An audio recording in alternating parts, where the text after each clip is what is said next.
umufumbi je ngo naramwita siko sijota mama pastor none uwo pastor kaze azosabika imazi cy'inama ubatandukaniye n'umufumo sawa akatwa ngo amavuta yaherayo amavuta yaherayo sava basi dufate amavuta yaherayo mwara yamushiri no namahera kaminuza rero ngo kwaro cyane ntare n'umusatsi rega ntare arakomeye ntare arakomeye gusa hari ibintu byamugidari kigeragezo tugende muhira urabe ko usanga iyo umufata nabonye hari imyuka mibi uri kuramusiga ko tabizibiye ko tabizibiye ko baraga basi ko tabizibiye narabizibiye sawa mama warabizibiye Mungu ni Mungu sawa mzee wetu nimwubaha Imana nimwe rudende ibyo bintu byanyu mushaka Imana ya banderas wewe ufise Imana yawe yes mwizina rya Yesu Kristo ashhadu an la ilaha illa Allah naindi imani kwiye gusenga atari imana imwe rudende izo ziwanyu rero muza mukoresha ngo muko murasengera.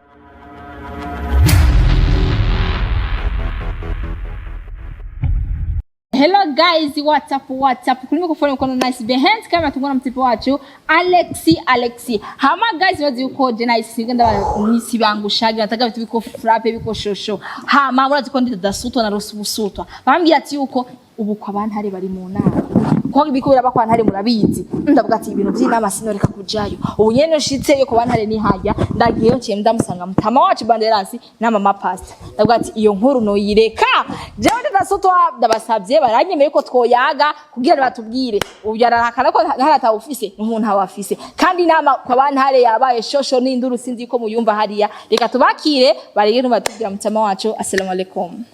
Wa alaikum salam wa rahmatullahi wa barakatuh. Oko sawa Ndashimira uhoraho be lenyo yagenze neza kinama kuba yagenze neza ko urumva ko ari amahoro we induru zaheze ego gusa kimwe gusa je no mudacashaka ntare kandi je nta kintu cyantangaje nta kintu cyantangaye nko gusanga iwabo na ntare je nari nziga yuko ntare ari hari nkumbure bo baragiye baramutora hariya kuri uyo mu pastor kazi namba no pastor kasijua atajijua mama pastor urumva nkaza gutangazwa rero nuko nuno munsi n'umuryango utazi ntari yari urumva kintu wewe nyatari okay reka ndamwakira mama pastor karibu imbere y'ubwami bwacu bwa NYISHU.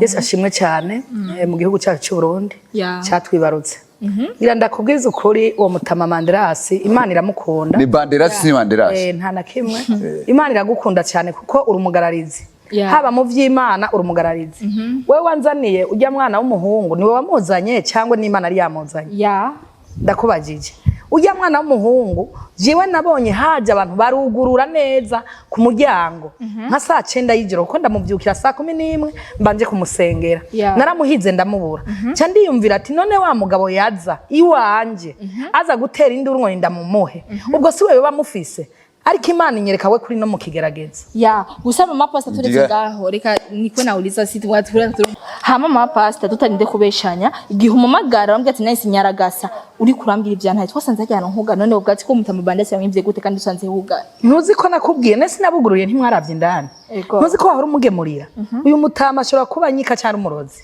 kandi Imana inyereka ibintu bikomeye neza nice heshima kuheshimiana adabu kufani sawa kondoreana kama unataka tondoreana adabu nice ndakwinginze nawe mama kama ni mama pastor kama ni mama nani mwizina rya Yesu sikiriza mimi siko mchawi ndagusubiriyemo bakozi ya NYISHU media jenge yamvuge ngaha abantu bose babumva nkumbure n'umuryango wa ntare uri kuranyumva je ngaha je sindi umurozi kuko yabana ndi umurozi ntare simba naramufashe je yarabaye none urumuki iwanje ntare simba naramukwiye yarari ntare simba naramugerageje ko bishoboka kose gusa kimwe gusa NYISHU media nayo nye sinzi ko mukunda ntare yari umukozi wanyu kubera iko no munsi byabanane ko yaraza amahera kugira ngo ntare akire nata tutaramubona ariko ndazi neza uyu yarazi yari ntare Imana yo mwijuru nibizi wewe urazi ntari yari nababwiye ko namusizi wawe vuga yuko umusi genzi wawe nkagenda ko wamwubuze kutamubuza reka Imana ntikugire pararize reka Imana ntikugire pararize Imana si pararize wewe ndiko ndakubwira amajambo wavuye urabize umwanya kugira pararize wewe Imana yo mwijuru none kuri kuranyagiza wewe yaba ari Imana iriko irabinyagiza sava nanje ndumutumwa w'Imana ndumuvugishwa w'Imana je ndumuvugishwa w'Imana mwahejeje muyage wasimu mu bisanzwe hari jambo ngomba kuvuga abanyakubahwa uyu mutama ubwo bamfise nuko yambariye ngo afise ubundi bushobozi ashobora gukoresha bwo kuza kumutora nubu nzomenya ntari yari ndagusuye ko ndabigusubiriyemo ubushobozi ndabufise izo nguvu zagiza wifise bikore ngaho izo nguvu zagiza ntazo dukeneye ndamuzane rafapa se tubione na letu muone sivyo imana siyo acha ushenzi acha ushenzi imana siyo gufinisha nawe kama ni mama pastor mwacha ushenzi Mungu nare muri monaga nani mleta weye nje oya nare mwamubonye ari ndi yamuzanye nare uwamutanze ninde nare iyo ibimazi watanze wa muhungu imana yerekana ko watanze ibimazi hagarika hagarika kizwa mwaje kizwa wako bari kwambiaje abi bakubwiye gute ewe bakubwiye gute abi wabo bambwiye ati umwana twebwe twari twaramurondeye turamubura ndababwira ko yari mu rushengeri wanje shengeri wawe udana rushengero nyene kandi rukomeye cyane tumba cyamazinga hombo ngo rushengero wewe imana irakugira paralize ngakenywa yawe imana irakugira paralize angalia kama si yakoga paralize kama huyo imana ni imana anasema huyo ni wake wa vile vile maestri yake wewe uzonshobora na wewe usiniweza na wewe uzonshobora na wewe usiniweza kama satani na wewe usiniweza tena shetani ni wewe sogea kuna mimi Yesu Kristo jeza kandi wa mugabo we ubaha imana toka imana iragukiza sasa ukipiga rero yatainduru nyamba rero tuje ku murongo je ndubaha imana kandi abantu ntubaha imana simba nsaguke kandi simba ndonka abantu je inda turondere uyo mwana w'imana yazimiye intama yazimiye y'abandi intama y'abandi yazimiye uyo mwana w'umuhungu si wewe ukipiga bishe basi uko satani musizi wawe nice nitwa musizi kuri uyu sawa twa musizi wewe ariko banza muyage muhundo sivyo muri madame mburu mukoga ntabyozi sinaguhamagaye nkabikubarira nkakwereka munzi wanje katawuhari sawa none mwico gihe maze kubikora uko uyu mutama Banderas je naragusenge ndavuga ngo Imana kutabara sawa ni mwereke ntare kugira mbashe kumusengera kuko yari yamaze no none oya ko werekwa na mazingambo yako ari hehe tugende muhira urabe ko umusanga iyo umufata nabonye hari imyuka mibi uri kuramusiga ko tabizibiye ko tabizibiye ko baraga basi ko tabizibiye narabizibiye sawa mama warabizibiye ari hehe no Imana ikore azoboneka nkemu yeranize anyereka ko azoboneka azoboneka social media ndibaza amahera muramaze kuyegeranya muzana amahera tumuvuze numva ko hamaze kuboneka ngo senks habura yanditse ivyo muvuzi ni mubireke kubishyira reka tumusenge akire kubera iki kuko hari umuntu yari yavuze ko azofasha bashobora no kumutwara muri Amerika ndemera ko ndi umuntu w'Imana ariko Amerika mutumwa akomaye kunzana mu madayimo Amerika mtu mwako mai. Uri daimon. Unasimama. Nisimame na mimi. Ni jina gya Yesu. Mama pastor ichero ko mana ujinga wako. Ni mama pastor ofisi ngaho. Jendi mama pastor ariko karambabaza. Sawa ujyangana namukunda. Urazi ibintu nakoze jewe kugira ndamufashe. Naramugiriye neza cyane. Mama pastor bantu ngo fyoto fyoto. Ni jina gya Yesu Kristo. Ibinyakuzimu. Ahubwo nukuri Imana wikene gukubita ku muntu. Sawa ichatu yake. Njoo upige. Bishe. Ukubite ngo. Koma satani kwa jina la Yesu Kristo. Koma satani. Kubita nguyu ure. Izina gya Yesu. Niko shetani. Shetani wewe wako mazinga maombo. Imana ikorera. Mazinga ombwe. Dada. Ona kwanza vyake wewe unapa. Angalia. Binaandikwa kwa nani? Je naratumye abavugishwa b'Imana. Narabavugishwa b'Imana bariko ramurondera.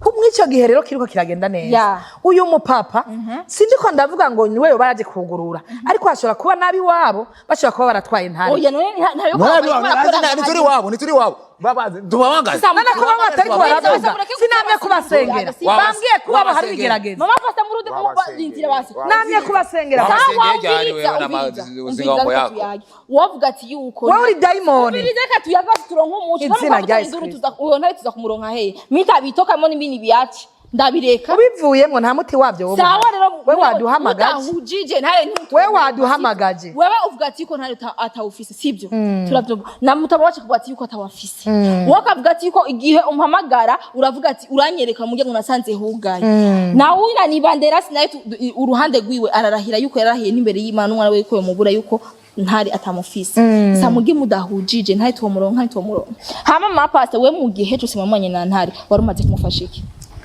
Jewe sinoba namaze kumufasha mpemu yera wo mwijuru niwe ariko aramufasha ahari hose namuragije mpemu yera ijya n'intama y'Imana urabona ko nababwiye ko hajya muhira yanywa kinje akongera nkabane nabatumye amavuta irayo mbese nkabana nababwiye ati wabo ntabimazi bakoresha namye kubaza mama wiwe yambwiye ko iwabo atabimazi bakoresha urumva ivyo birorosha mugabo nyamba bishoboka twomuronka mucana kwa Rujanti ubu ntarageze ayigetape yuko yoja kwa Rujanti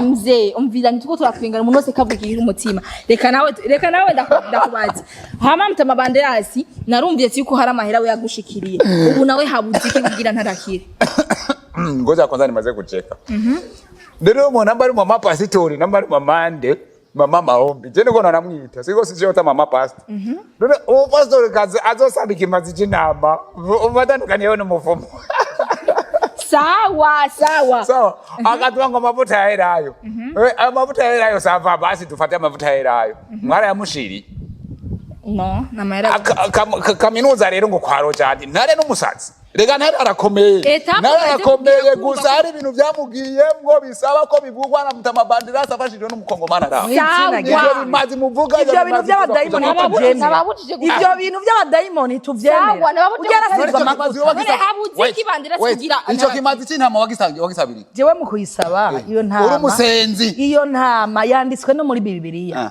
mu bisanzwe ko Bibiliya rega Bibiliya iyi Bibiliya ni kitabo nk'ibindi ikimazi tubona ikinogo cimbye cyo kugira ngo uyu mwana mumutange kuzimu mwebwe nyene wewe nabo bakozi mukorana baba bakongomana Banderas reka rero tuba hiyo ntama tumena amaraso y'intama mugabo ujya mwana agumeho ntare ibyo nyamwe utabisobanukiwe kijya kimazi nico kugira gikingire kijya kinogo ujya mwana yagomba jemo ivyo bintu mukora ni mukizwe none gusa ivyo bintu abakizwe baracimugani mu Kirundi ngo umuntu mutumenyereyeko ngo umuntu muvura amaso bwaca kayagukanurira siko babivuze siko bakivuga ikimazi kuva kera cyatangwa misi yose urumviza mama pastor kubaha Imana mwubaha Imana mama pastor nambuzi ko nambutubona mama pastor nyene urumviriza nambubona ishusho yacu ubona ko ari ishusho itubaha Imana yo ni ishusho y'abadayimoni sawa kizwa ariko wicaye ni diamond ariko ndi tapu ntacungira mu izina rya Yesu Kristo we sasa wendoka yabu ntacungira mu izina rya Yesu wendoka yabu unaona wendoka yabu byantari ariko mafuta gani sasa sinare yakuvanye haja none wamushize hehe nari ari hehe urabona azoboneka aje kuvuga yuko nice kamera wakibazo yawo mama biyaci wewe kuri wewe tumaze kubona amadayimoni menshi y'amapembe tumaze kubona amajini ayobeye wewe niwo dukanga reka rero nakubwire kandi wewe wavuze ati ngo ubu nyene ngo ndabona aho ntari ngo ari mu kigeragezo icyo kigeragezo uhabona ari hehe ahantu ndiko nditegereza nyarutsa ari karayerera mu ibarabara tugira hageze tumuze kumutaka ari karayerera mu ibarabara tugira hageze umviriza abanze ndetse acha we scroll we ntugerageze wa mugabo uzobaparariza ntugerageze kajya bugoro kamaka ngo njo nare mwarimo urushengero rw'Imana n'urushengero ntaramukunda ariko ubona tuza n'icyumba cy'amasengesho nahawe n'abapasiteri turi abasi umviriza no reka niba tuze ngaho Imana ikuyore wewe wavuga yuko ngo ntarakine abamutone kwa rushangi Mungu ni Mungu sawa mzee wetu nimwubaha Imana nimwe rudende ibyo bintu byanyu mucyangwa Imana ya Banderas wewe ufise Imana yawe yes mu izina rya Yesu Kristo ashhadu an la ilaha illa Allah naindi Imana ikwiye gusenga atari Imana imwe rudende izo ziwanyu rero muza mukoresha ngo muko murasengera abantu ivyo bitambara mu kwitara abantu amajini ntamfata okay sawa nikenda kugere mutama sibyo we nakubaje ati hasigaye iki kugira ntarakire babwira bakunzi banyinshi bakunzi banyinshi media uwo ari we wese bafite umutima n'urukundo kuri ntare narabe agire atanga igisigaye kugira ngo ntare bamukorera akazi kandi ntare ndababuremesheje uyu mupasiteri ndaje bari kubara amagana rindira wese akugende je ndasigana bugana na sishaka kwenda gusenga mwashwanye urumva utajijua wewe mwami Yesu Kristo mwene ngandira ubushobozi reka nakubwire mbwira abakozi bayinshi ngwino data buja untabare uhishi gitutu cyanje asikabone kici wawe mwizina rya Yesu Kristo turabwira abantu ngo bakizwe bakanga kwihana ariko mwami baragowe uri Imana itabara, Imana ibohora, Imana ifasha.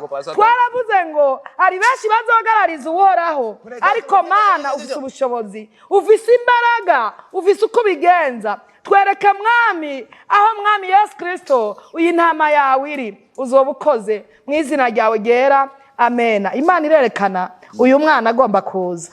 Guys, uwende murete sasa iyo mana yawe yerekana ngo bakuzi abakuzi twifata nk'amakuzi abandi hari yakwa kutubwira ati ko tatera induru bari muri renyu sibyo dutuze ngo barazana amazi abadusese dutuze. Imana inyeretse ko ntari ngo reka tubihebe Imana inyeretse ko ntari ari ngo wari wambaje kibazo ngo haburi Imana inyeretse ko ntari mugende kumutora Imana inyeretse ko ntari ari ngozi ari yegeze sawa.